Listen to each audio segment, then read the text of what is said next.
مستدرک حاکم کی روایت ہے، سیدنا عمر رضی اللہ عنہ فرماتے ہیں کہ میں نے نبی کریم صلی اللہ علیہ وسلم کو یہ فرماتے ہوئے سنا کہ میں ایک ایسا کلمہ جانتا ہوں کہ جو شخص بھی اس کلمے کو سچے دل سے کہے اور پھر اسی کلمے کے اوپر اس کو موت آ جائے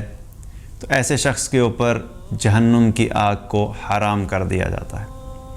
اور وہ کلمہ ہے لا الہ الا اللہ۔ اللہ کا بڑا احسان ہے کہ اللہ سبحانہ تعالیٰ نے ہم سب کو یہ کلمہ اپنی ماؤں کی گود میں عطا فرمایا۔ ہم نے جب ہوش سنبھالی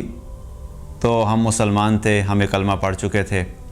اس کے بعد بھی ہم اپنی زندگی میں یہ کلمہ اکثر پڑھتے رہتے ہیں، لیکن اس کے ساتھ ساتھ ایک بہت بڑی زیادتی اور ایک بہت بڑی کوتاہی ہماری طرف سے یہ ہوئی کہ ہم نے اس کلمے کے تقاضوں کو نہیں سمجھا،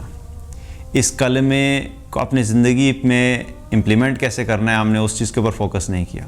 اس حدیث سے بھی کیا پتہ لگتا ہے کہ رسول اللہ صلی اللہ علیہ وسلم نے کیا فرمایا کہ جو شخص بھی اس کلمے کو سچے دل سے کہے، اور سچے دل سے کرنے کا مطلب کیا ہے کہ جب انسان یہ کہتا ہے کہ لا الہ الا اللہ تو اس کا مطلب کیا ہے کہ ہم اس چیز کا اللہ سبحانہ تعالیٰ کے ساتھ عہد کرتے ہیں،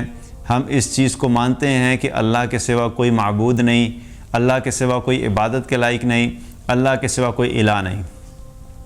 اور یہ کہنے کا مطلب یہ ہے کہ اب میری زندگی میں اللہ سب سے زیادہ اہم ہے، اللہ کی محبت سب سے زیادہ ہونی چاہیے، اللہ کی اطاعت سب سے بڑھ کے ہونی چاہیے،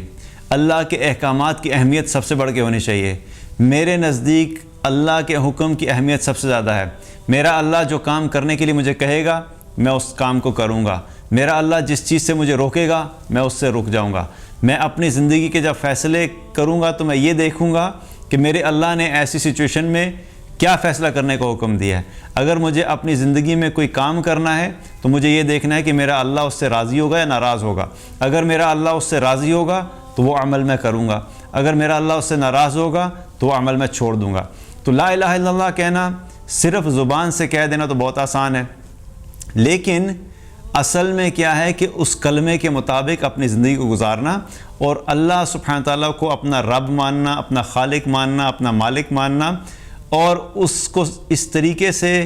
اپنی زندگی کا حصہ بنانا کہ اپنی ساری کی ساری زندگی اللہ کی اطاعت والی زندگی ہو، تو تب جا کے کیا ہے کہ اس کلمے کا حق ادا ہوتا ہے۔ تو جو شخص بھی سچے دل سے لا الہ الا اللہ کہے گا، پھر اس کے مطابق اپنی زندگی گزارے گا اور اسی کلمے کے اوپر اس کی موت آ گئی تو رسول اللہ صلی اللہ علیہ وسلم نے کیا فرمایا کہ ایسے شخص کے اوپر جہنم کی آگ کو حرام کر دیا جائے گا۔